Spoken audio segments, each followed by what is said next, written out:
He came home late again, expecting silence and solitude, but instead he found her curled up on the cold marble floor, holding all three of his children in her arms.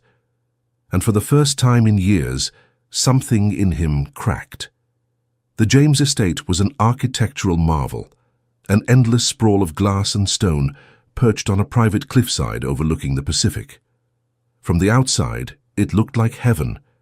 Inside, it was anything but. Everything was clean, clinical, quiet. And that was exactly how Samson James liked it. A self-made billionaire, CEO of James Innovations, and named Businessman of the Year 3 times running, Samson didn't believe in distractions, especially not emotional ones. Since his wife, Gabrielle, passed away 2 years ago, he had built his life around control. Control over his company, his schedule, his emotions, and most of all, the chaos of grief that threatened to ruin everything. He hadn't cried at her funeral. He hadn't taken time off. Instead, he expanded the business and doubled its profits in under a year. His 3 children, 6-year-old triplets, were left in the care of a revolving door of nannies, tutors, and staff. No one lasted more than a few months. They don't listen. They're too emotional. They're cold. But Samson didn't have time to unravel that. He rarely saw them. Meals were delivered to separate spaces. He'd convinced himself it was best, for them and for him. And in the far corners of the mansion, a different story was quietly unfolding. Sarah Jordan had been the live-in maid for 8 months now.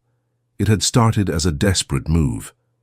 After her mother's hospital bills left her drowning in debt, Sarah had taken the job with the promise of housing and a stable income.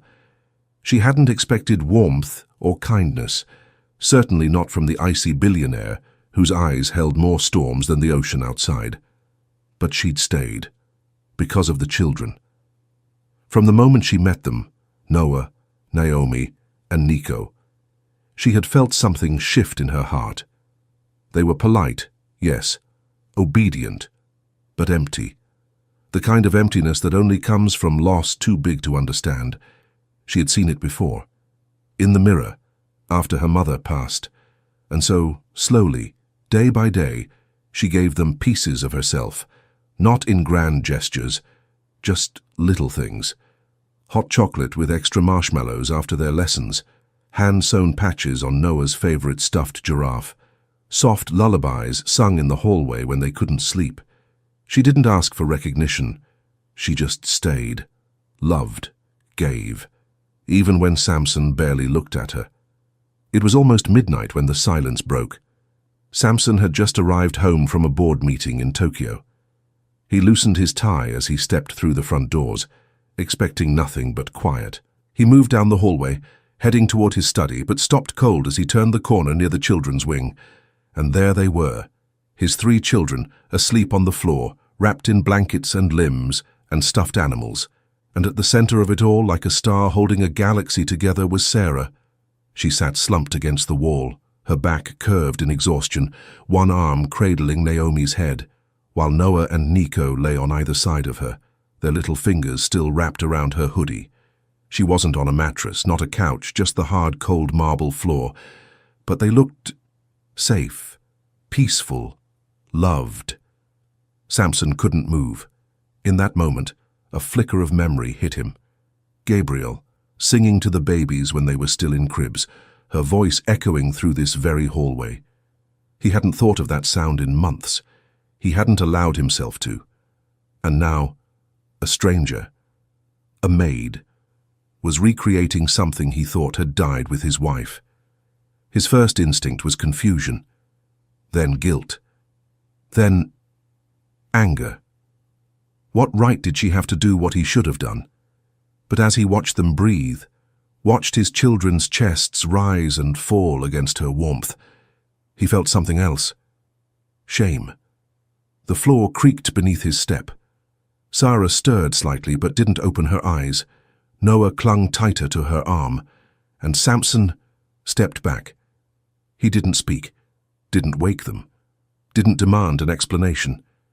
He just stood there in the shadows, staring at the woman who had somehow become his children's home. And for the first time in years, he wondered Had he been the ghost in this house all along? If you've already felt something, anything during this story, you owe it to yourself to stick around for more. Hit subscribe so you don't miss the moment it all falls apart, or comes together. Sarah didn't remember falling asleep, but she remembered the warmth. Naomi's soft breath near her neck, Noah's tiny hand on her chest, Nico's legs tangled around her own. She stirred before dawn, the chill of the marble floor stiffening her spine. She shifted carefully, trying not to wake them. Her eyes fluttered open, and her heart nearly stopped. He was standing there, Samson James, still in his charcoal grey suit, tie loosened, jacket draped over one arm. His eyes, those sharp, unreadable eyes, locked on hers with an intensity that made her forget how to breathe. "Sir," she whispered, quickly sitting up straighter, but his voice came first. "How long have they been doing this?" Sarah blinked. I'm sorry?" "The floor. Sleeping here. With you." She opened her mouth, then closed it again. "How do you explain to a billionaire that his children crawl into your lap because they crave human touch?" "A few times," she admitted. "Only when they can't sleep. She hesitated. "I just didn't want to leave them alone." His gaze flicked downward to the 3 children, still wrapped in their own little world of comfort and safety. "They never do this with anyone else," he said quietly. It wasn't a question. "No," she said, equally soft. Samson didn't speak for a long time. The hallway seemed to stretch around them, holding its breath. Sarah looked away, unsure whether she was about to be fired or thanked. Then, to her shock, he stepped forward. He knelt slowly, stiffly, until he was beside Naomi. His daughter stirred slightly but didn't wake. Samson brushed a finger against her curls. Sarah swallowed hard. "They miss her," she said, before she could stop herself. He looked up at her. There was a flicker, just a flicker, of something raw in his eyes. "So do I." It was the first time he'd ever admitted it, the first time he'd said her name, even if he hadn't said it aloud. Sarah didn't respond, didn't need to. Sometimes silence is softer than words. Later that morning, the mansion hummed with activity again. The children were dressed, fed, and escorted to their tutor's room by the housekeeper. Sarah folded fresh linens in the laundry room, her mind still spinning from the hallway encounter. She had expected reprimand, distance, coldness, not that look in his eyes, not that kind of pain. "You care about them." His voice startled her again. He was standing in the doorway, sleeves rolled up now, hands tucked into his pockets. She nodded.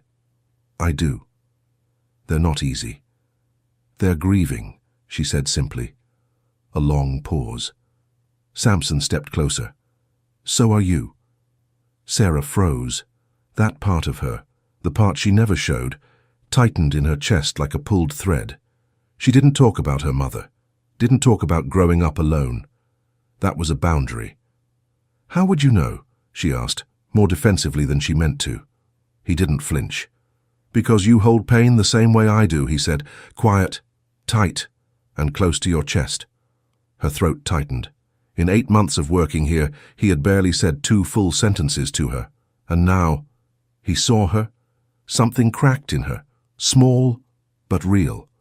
That evening, the children begged her for a bedtime story again. She brought them to the living room this time.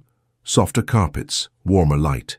They piled onto the sofa, Naomi grabbing one of Samson's old sweaters to wrap herself in. Sarah read aloud from an old fairy tale book, her voice melodic and gentle. She didn't notice that Samson was standing in the hallway, watching them laugh, watching them lean against her, watching the home he'd built be brought to life by a woman he had never intended to notice. And yet, he couldn't look away. Later that night, alone in his study, Samson stared at his wedding photo. Gabrielle's smile beamed back at him, the same smile he hadn't seen in 2 years. His children had that smile, and somehow Sarah had restored it to their faces. He picked up the photo frame, held it tighter than he meant to. "I don't know what I'm doing," he whispered, "but I think I'm failing them." And for the first time in years, his eyes filled. Meanwhile, in her small bedroom tucked in the staff quarters, Sarah clutched a note in her hand, a sticky note, from Naomi. "You smell like love. Don't go." Her eyes burned. She hadn't felt seen in so long. They say love is louder than words, but sometimes it hides in whispers, in glances, in a child's hug. At this point in the story, what do you think he should do? Follow his pride or follow his heart? Tell us in the comments. Samson didn't speak to her for 3 days. Not a word, not a glance, not a single acknowledgement of that hallway moment, or the conversation outside the laundry room, or the way he'd lingered near the living room while she read to his children. It was like it never happened. Sarah felt the shift instantly. Where once there had been quiet understanding, now there was ice again. He passed her in the hallway like she was invisible. Noah, Naomi, and Nico noticed too. "Why won't Daddy eat with us?" Naomi asked one evening. Sarah bit the inside of her cheek. "He's just busy, sweetheart." "He's always busy," Nico mumbled. Sarah looked down at her plate, pushing peas in a circle with her fork. She didn't know how to explain emotional retreat to a 6-year-old, and truthfully, she didn't understand it either. Samson buried himself in work. He rescheduled meetings, reorganized departments, rewrote company policy. Anything to avoid thinking about the look in Sarah's eyes when he'd told her she carried pain the same way he did. He had opened a door, and it terrified him. What if he stepped through it, and everything collapsed again? What if he let himself feel and it ruined what fragile order he'd rebuilt? He told himself it was a mistake to get involved. She was staff, the children's caretaker. That was the boundary. And yet, he couldn't stop thinking about her. Her voice, her stillness, the way she looked at his children like they were something holy. He hated how much he noticed.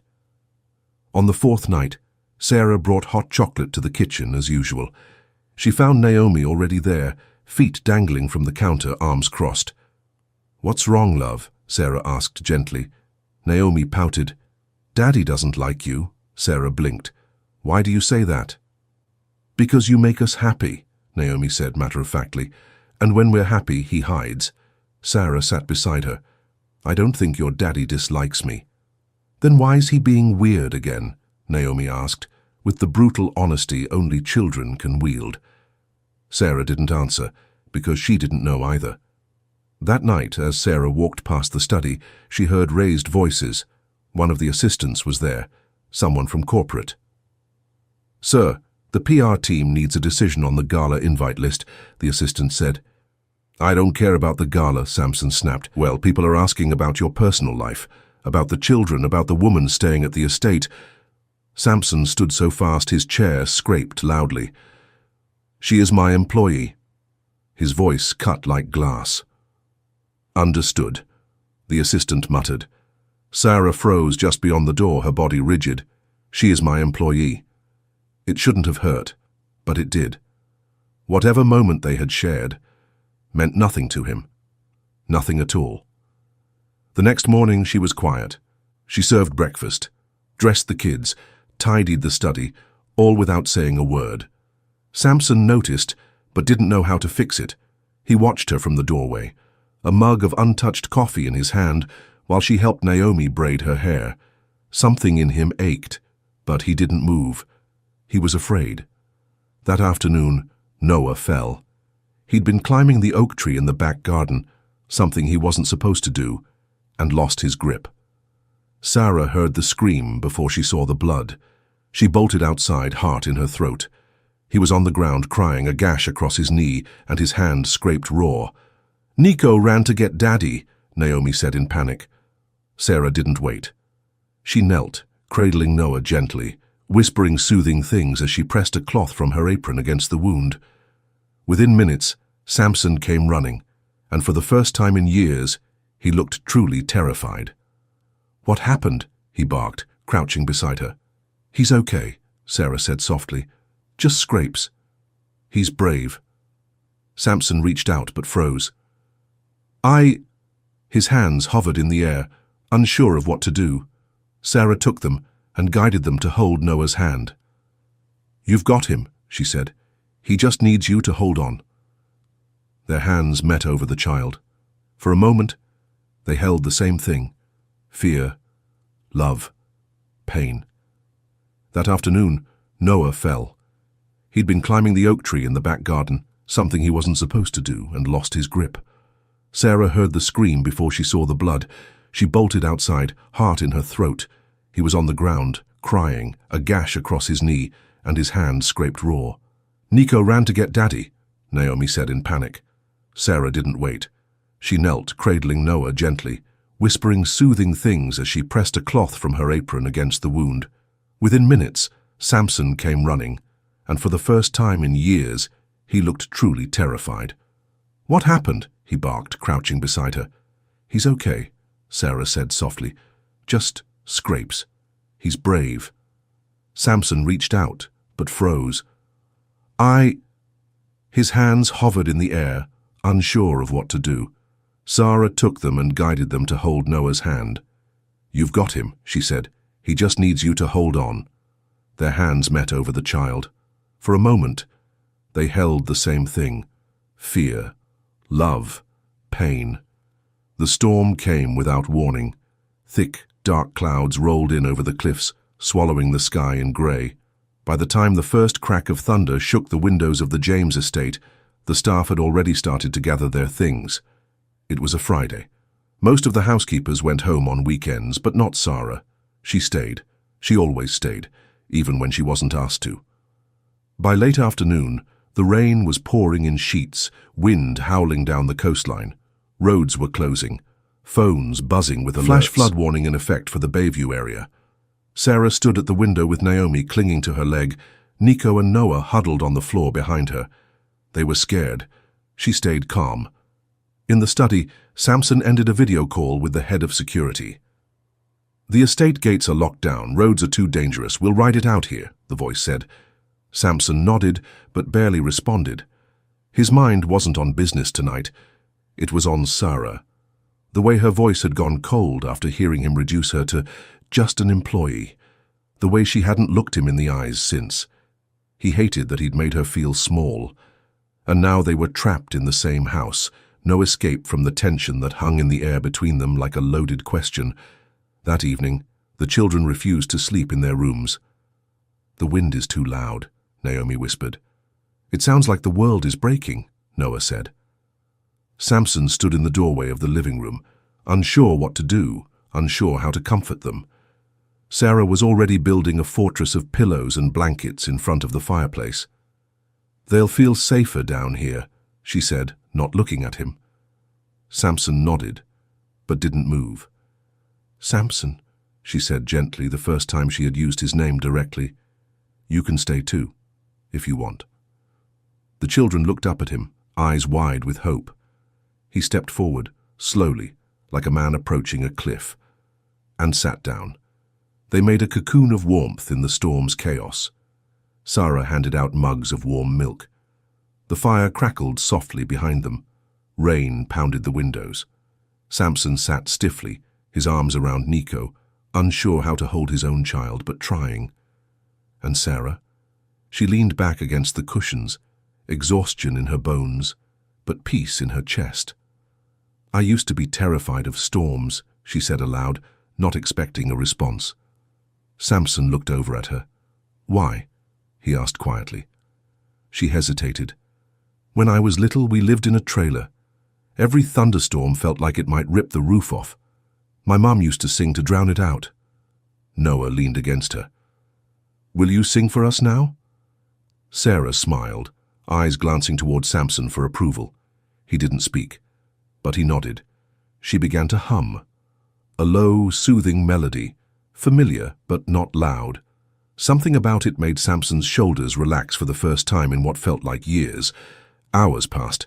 The children finally drifted off, curled around Sarah like vines finding warmth. Samson watched her, the firelight painting golden lines across her face. "You're good with them," he said at last. Sarah looked down. "They're easy to love." There was a pause. Then, "And me?" He didn't know why he asked it. It slipped out. Sarah didn't look up. I don't know you well enough to answer that. Ouch. He deserved it. I'm trying, he said. Now she looked up, and this time she saw it. Regret.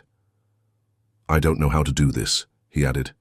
I buried everything after Gabriel died, buried it so deep I forgot where I left it. Sarah shifted slightly. Your children remember, even when you don't. That line hit him like a soft blow. He turned toward the fire, eyes wet but unblinking. Sarah reached beside her, placed a folded blanket next to him. You don't have to have it all figured out, she said. You just have to stop running. For a long time they sat in silence, two souls wrapped in grief, guilt, and something new neither of them wanted to name. The storm continued into the night, but inside the living room something began to thaw, not fast, but real. You're still watching? That means something in this story reached you. These stories are built with love, and every subscriber tells us they matter. Don't just feel this moment, support it, hit subscribe. It means more than you know. And hey, we're only getting deeper from here. The storm had passed by morning, but inside the mansion something still hung thick in the air. Unspoken things, unanswered feelings. The kids were unusually quiet at breakfast. They clung to Sarah more than usual. Naomi even insisted on sitting on her lap, wrapping her arms around her waist. Samson noticed everything and said nothing. Later that afternoon, as the children played in the backyard, Sarah carried a small basket of laundry through the hallway. She nearly dropped it when she turned the corner and found Samson leaning against the doorway of the guest suite. Need help? He asked. She blinked. With laundry? He shrugged. With anything. Sarah didn't respond. Instead, she stepped past him, entering the laundry room. But he followed. I keep thinking about last night, he said gently. I don't know what came over me, but I meant every word. Sarah folded a towel slowly. Last night was warm. This morning it's cold again, she replied. He winced. That's fair. She paused, then added, You don't get to step in and out of vulnerability like it's a boardroom. If you want to be real with me, be real, but not just when it's convenient. That hit deeper than she knew. Samson exhaled hard. You're right. She turned slightly, arms crossed. Why are you here, Samson? He leaned against the wall, suddenly unsure of himself. Because you're the first person to make this house feel like a home, and it scares the hell out of me. A knock on the front door interrupted them. It was a man in his late 40s, wearing a worn leather jacket and a twisted grin. Looking for Sarah, he said to the security guard. The guard glanced back toward the hall. She's working. I'm not here for work. The man looked around. Tell her it's Daryl, her brother. Sarah's face paled when she heard the name echo down the hallway. Samson turned sharply. Is everything okay? She stood frozen, her fingers clenching the edge of the laundry basket. I'll handle it. She walked to the door slowly, heart pounding. Daryl stood on the steps, arms open like they were old friends. Sis, you're looking good. What do you want, Daryl? She said coldly. He chuckled. No hello? Come on. You work in a mansion now, living with the rich folks. Must be nice. Sarah stepped out and closed the door behind her. Get to the point. I need help, he said flatly. You always help. Mama would have wanted you to. She flinched. Low blow. I have nothing to give you. Oh, come on, he sneered. You always act like you're better than us. Always cleaning up after other people, thinking it makes you pure. But you and me both know where we came from. She stared at him. Yeah, she whispered. That's why I don't live there anymore. The door opened behind her. Samson stood there, eyes narrowed. Is there a problem? Daryl grinned. So this the boss, huh? Must be nice having her around, huh? She clean more than the floors? Sarah turned red. Samson stepped forward, his voice like thunder. You need to leave now. Daryl held up his hands. Fine. Family always turns. See you around, sis. He walked off. Sarah's shoulders dropped like she'd been holding up the world. Back inside, she sat on the edge of a stool, staring at the floor. "I'm sorry you saw that," she said quietly. "You don't have to be sorry," Samson replied. "Yes, I do.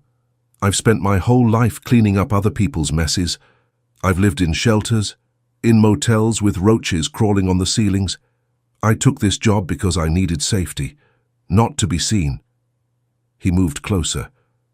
"Sarah," she cut him off. "I take care of your children because I know what it's like to feel unwanted. I sleep on the floor because I know what it's like to have no one hold you. I love them because I wish someone had loved me like that when I was little." Tears filled her eyes. "And the truth is, I'm terrified of being noticed, because every time someone sees me, they use me or hurt me or leave." The room fell silent. Samson sat beside her. "I see you," he said, "but I'm not here to use you or hurt you. I just don't know how to stay yet, but I want to learn." She turned to him, lips trembling. "Then stop running." The moment was raw, but still uncertain. Neither of them moved forward, but neither of them stepped back. They just stayed. And for now, that was enough. The next morning, the house felt different. Not louder, not busier, just lighter. For the first time in weeks, Samson joined the children for breakfast. He didn't announce it or make a speech. He just pulled out a chair, poured himself some orange juice, and sat down next to Naomi like it was normal. She beamed like the sun had risen just for her. Nico crawled onto his lap without asking. Noah leaned against his side as if he'd always done it. Sarah stood at the stove watching the moment unfold like a dream she hadn't dared to hope for. Samson looked up, met her eyes, and smiled. It wasn't forced. It wasn't professional. It was, "Thank you." That afternoon, while the kids painted in the sunroom, Samson stood outside the glass doors with 2 mugs of coffee. He handed one to Sarah. "You drink coffee, right?" he asked. She nodded, surprised. "I used to," she said, accepting the mug with both hands. "I remember," he said. "First week you were here, you'd sneak it early in the morning, before the kids woke up." She laughed softly. "Didn't think you noticed." "I didn't, not at first," he said. "But lately, I notice a lot more than I used to." They sipped in silence. The children's laughter echoed behind them, but for a moment, the only sound between them was the wind in the trees. Later, Samson found Sarah in the garden. She was kneeling beside Naomi, helping her replant a flower they'd overwatered the day before. "She talks to the flowers," Sarah said as he approached. Naomi looked up proudly. "They listen better than people." Samson knelt too, letting his suit pants get dirty. "Then we better listen close," he said. Naomi grinned.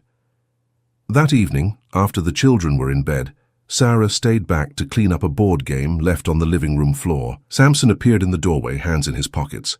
"Do you play?" She raised a brow. "Board games?" He nodded. She shrugged. "When I have someone to play with."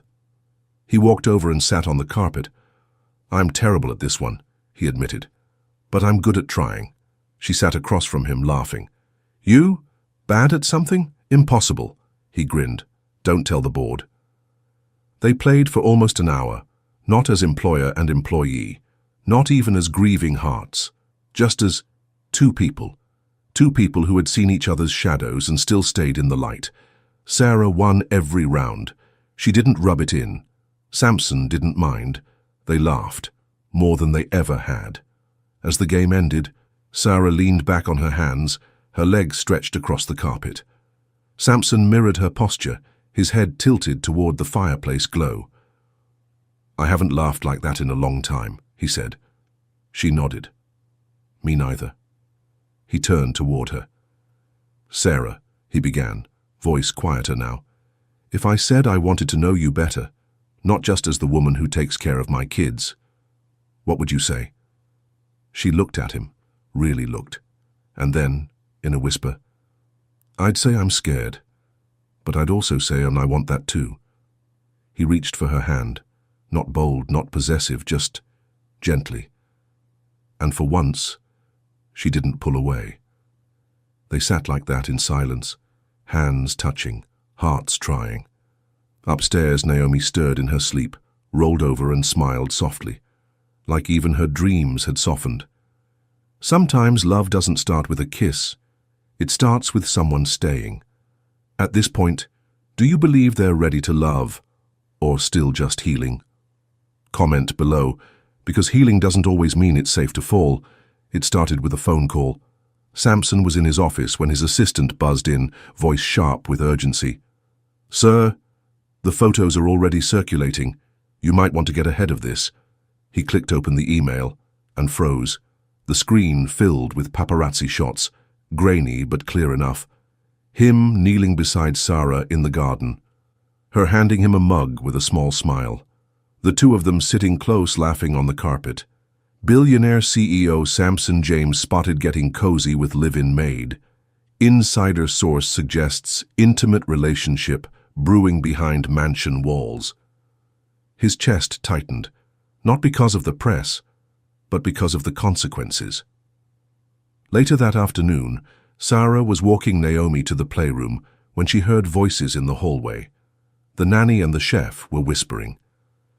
"Have you seen the news? She's in the pictures. The maid." I knew something was going on. Bet she won't be cleaning floors much longer. Sarah's stomach sank. She turned the corner, heart pounding, and stopped dead.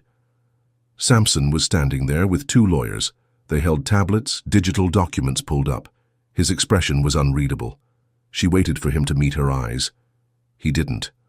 One of the lawyers turned toward her. "Miss Jordan, we're updating the employee conduct policy due to new PR threats. There will be confidentiality documents and behavioral guidelines." Sarah's eyes flashed. "Excuse me?" Samson didn't say a word. She stared at him. "Samson." Still nothing. Just silence.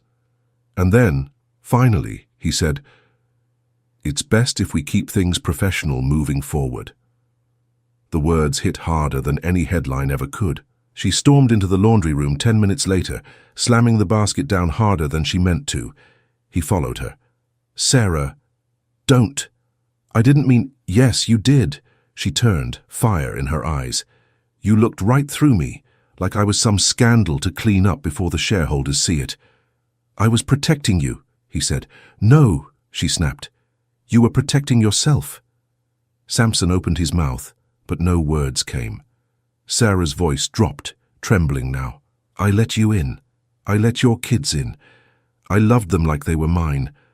I started to believe this could be something more, that maybe, just maybe, someone like me could belong somewhere." Tears burned at her eyes. "But you made it clear, I don't belong." He took a step forward. "That's not true."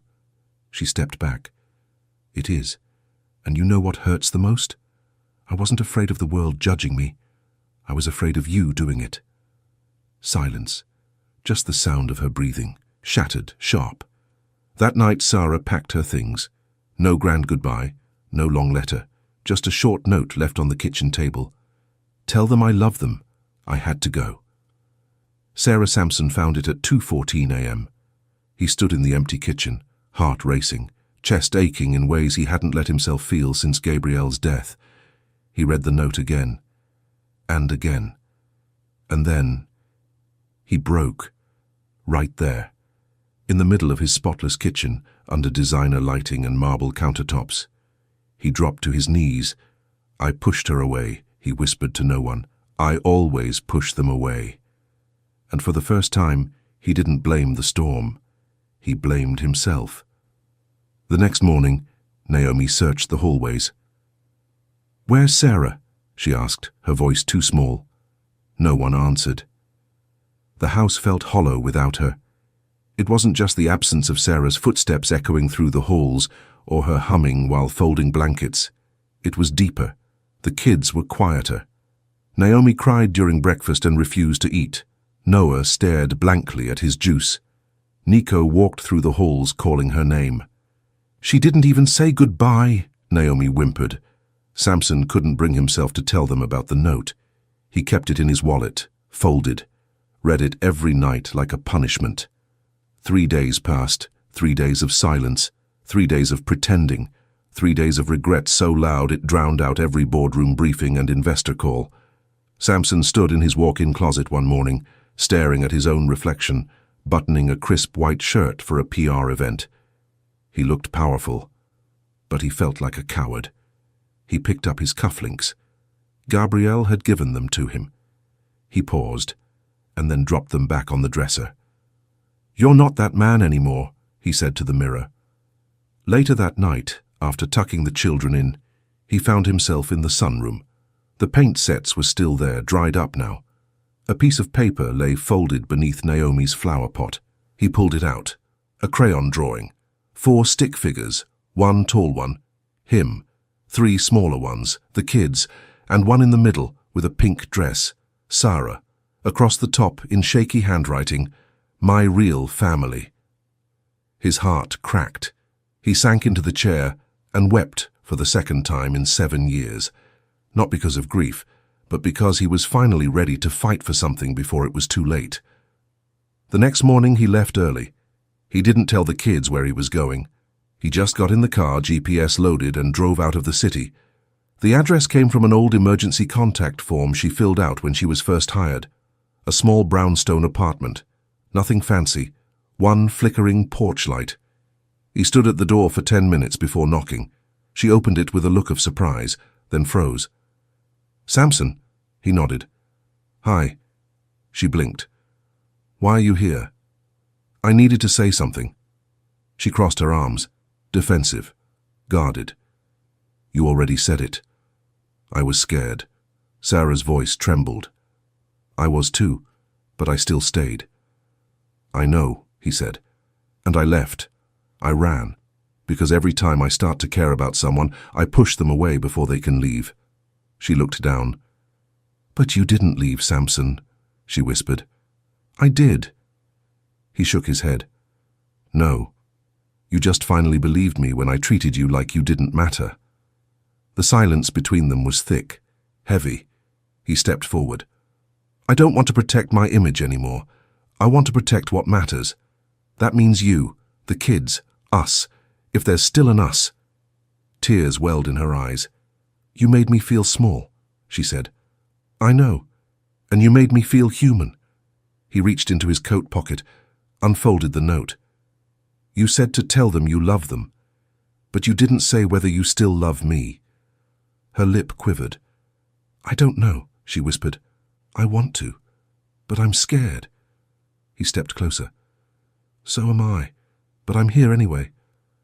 She closed her eyes, and for the first time didn't flinch from being seen. Inside, they sat on the edge of the bed, not touching, not kissing, just quiet. "I don't know what happens next," she said. "Then let's figure it out together." Back at the mansion, Naomi pressed her face to the window. "Do you think she's ever coming back?" she whispered. Noah didn't answer, but Nico said, "Daddy left early. Maybe he went to bring her home." And maybe he did. The sun was beginning to rise as Samson pulled into the estate driveway. The sky was painted in soft oranges and golds, colors he hadn't noticed in a long time. He opened the passenger door. Sarah stepped out, blinking into the morning light. She looked different than the first day she arrived, still quiet, still composed, but stronger now. And finally, being seen. The front doors opened before they even reached them. Naomi flew out barefoot, shrieking, "Sarah!" Noah and Nico followed, tumbling down the stairs behind her. Sarah dropped to her knees as all 3 children crashed into her arms at once. "I missed you so much," Naomi whispered into her hair. "I didn't like when you were gone," Nico mumbled. Noah just held her tightly and didn't let go. Samson stood back, watching the scene unfold, his chest tight, his throat thick, and for the first time, it felt like home. Later that day, the estate was filled with laughter again. They had pancakes in the kitchen, together. Samson burned his slightly. The kids howled with laughter. Sarah just smiled, flipping his ruined mess onto her plate and eating it anyway. "I don't want you to work for me anymore," he said quietly over coffee. She froze. "Oh," she said, gently guarded. "I want you to live with me," he added, "to raise them with me, to be with me." Sarah blinked. "I'm not a charity case." "I know," he said. "You're the miracle I didn't deserve." She looked at him for a long time, really looked. And then she nodded, slowly. They didn't rush things. There was no grand proposal the next day, no magazine cover spread of their unexpected love. But slowly, over the months, something bloomed. She stayed. He stayed present. The children grew louder, lighter. And one evening, months later, Samson walked into the hallway to find a now 7-year-old Naomi asleep on the floor, curled beside Sarah and her brothers, just like before. He didn't freeze this time. He didn't run. He dropped his briefcase, sat down beside them, and whispered, "Move over, I'm cold." Sarah cracked one eye open, smiling in the half-light. "You're late." He slipped his arm around her and the kids. "Worth it." Outside, the moon hung low. The wind was soft. And inside the once-empty mansion, 5 hearts breathed together like one. They weren't perfect, but they were real. And finally, whole. Do you believe true love can survive even after being tested this hard? Would you have stayed? Forgiven? Healed? Tell us in the comments, and if this story touched you, don't just scroll. Subscribe, turn on the bell, and share your story with someone who needs hope too.